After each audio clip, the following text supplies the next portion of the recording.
pas sans savoir qu'aujourd'hui c'est la Saint-Valentin. Et non, je ne suis pas sans savoir ça. Ça vous chauffe ou pas la Saint-Valentin? Ah oui, ça me chauffe énormément, j'adore. C'est quand même, avec le Noël, c'est le jour où il y a le plus de suicides en France, donc moi ça me permet de faire pas mal de sketchs.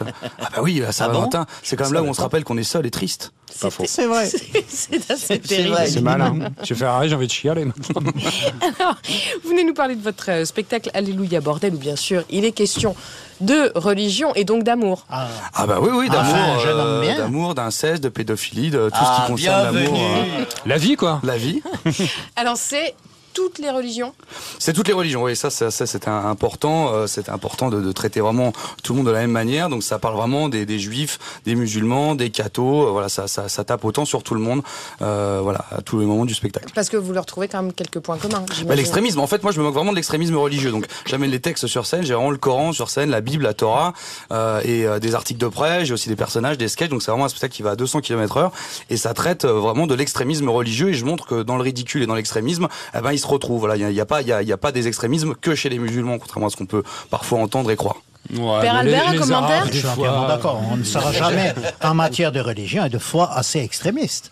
Bien entendu. Vous êtes Je suis là pour défendre ce point de vue. Dieu vous bénisse. Vous avez un Mais interlocuteur de j'en choix. parlerai tout à l'heure. Oui, j'ai vu tout à l'heure sur la biographie de monsieur qu'il était assez proche du sujet, effectivement. Ah ben je pense qu'il y Très, aura très proche. de quoi dialoguer. Je propose qu'on Très écoute investi.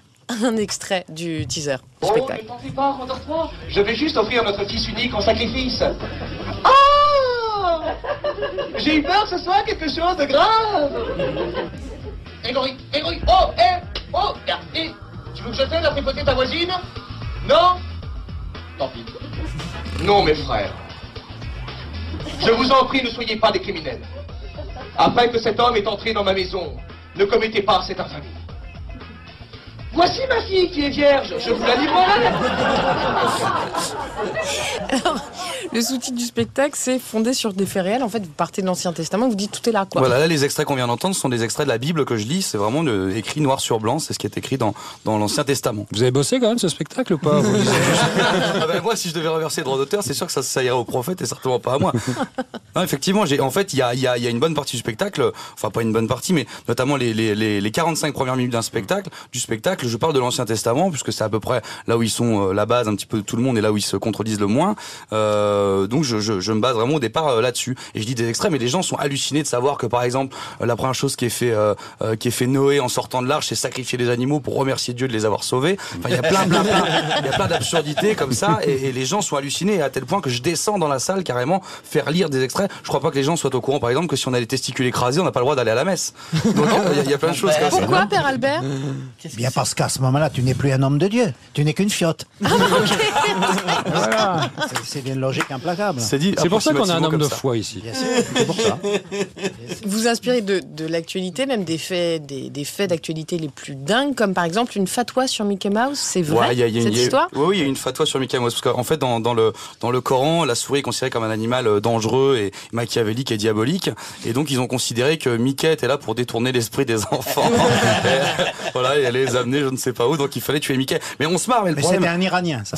Oui, c'est un Iranien, effectivement. Ah oui, évidemment, c'est pas chez les, c'est pas chez les plus détendus qu'on trouve ce genre de trucs. Mais du coup, le problème, c'est qu'il y a des mecs qui ont été mettre des bombes dans les parcs d'attraction. Donc, t'imagines le gars déjà qui a une vie de merde, qui est déguisé en Mickey, pour être intermittent du spectacle, pour gagner 800 € net par mois. Il se retrouve avec des extrémistes au cul qui veulent le buter, quand même. Donc, c'est quand même assez... L'avantage, c'est que du coup, vous avez une matière qui est perpétuellement renouvelée. Ah ben ça ne s'arrête jamais, hein. Jamais. Mais vous savez, même au-delà de la religion, même les sketchs que j'ai pu faire en télé, je pensais jamais pouvoir un jour faire un sketch sur du cannibalisme. Et il se trouve qu'à un moment donné, il y a un mec qui se met à manger un SDF dans la rue. Donc de toute façon, dans l'humour noir, on n'est jamais à court d'inspiration. Vous avez intégré les manifs sur le mariage pour tous, enfin contre le mariage pour tous dans votre spectacle? Non, parce que moi je suis pour le mariage pour tous, bon sauf pour les PD parce que ça vraiment c'est dégueulasse. Mais non, j'ai pas intégré les manifs parce que je ne fais pas de manifs de manière générale, mais par contre je me suis prononcé en faveur du mariage pour tous. Est-ce que dans le spectacle vous avez intégré cette actualité-là? Non, je l'ai pas intégré parce que c'est un spectacle sur la religion. Si en impro par contre, parce que il y a une grosse part d'improvisation dans le spectacle, je vous inviterai. D'ailleurs, j'espère que vous viendrez. Mais vous verrez qu'il y a pas mal d'improvisation. Donc dans le spectacle, généralement, je place un petit peu de l'actu, mais plutôt en impro. Donc j'ai une trame dans ma tête. Je sais que je dois placer ça à ce moment-là, mais c'est pas vraiment fixé dans le texte. Et comment ça vous est venu cette idée de faire tout un spectacle sur la religion? Parce que ça peut, on pourrait avoir peur, c'est-à-dire se dire une heure entière là-dessus. Mais c'est exactement pour ça en fait que je l'ai fait. C'est parce qu'au tout départ, moi j'ai eu 3 spectacles avant celui-ci qui sont passés totalement inaperçus parce que je fais ce métier pendant 10 ans en passant totalement inaperçus. Et là c'est fini maintenant. Ouais, c'est pleine lumière. Maintenant ça commence un petit peu à marcher. Je suis content, mais ça marche même très bien. Pendant 10 ans ça a été très compliqué et je parlais toujours de sujets un peu délicats, les femmes battues, le racisme, etc., le handicap, tout tout cool, ça. Quoi. Les trucs toujours un petit peu que les autres évitaient en tout cas. Et puis vous savez, je suis pas allé beaucoup à l'école et naïvement en fait pour me faire ma culture, je voulais toujours démarrer par le démarrage. Et quand j'ai commencé par exemple à lire de la philo, je me suis dit tiens d'abord faut peut-être que je lise la Bible parce qu'en fait en lisant de la philosophie antique, je me suis aperçu ça s'approchait de la Bible tout le temps. Et du coup en lisant la Bible, je me suis dit mais attends c'est hallucinant, les gens sont pas au courant de ça. Et là j'ai commencé à parler autour de moi, j'ai dit tiens qu'est-ce que vous en penseriez si je faisais un spectacle sur la religion? Et tout le monde m'a dit surtout faut pas le faire, ça va faire chier les gens et ta salle va être vide. Je dis en même temps la salle est déjà vide, donc de toute façon je risque rien, donc je suis parti là-dessus. Vous avez eu des réactions assez violentes de la part du public? Oui.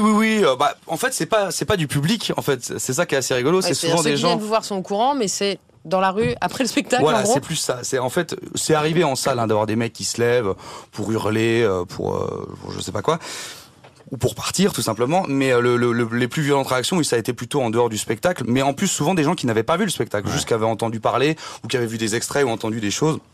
Et qui ne savaient pas vraiment de quoi je parlais. Et effectivement, oui, on m'a acheté des cailloux 2-3 fois, on m'a coursé 2-3 fois. Voilà, mais ça fait partie. C'était moi. C'est pour ça que vous m'avez pas rattrapé. Et vous êtes donc... Alors, je vais peut-être te choper ça.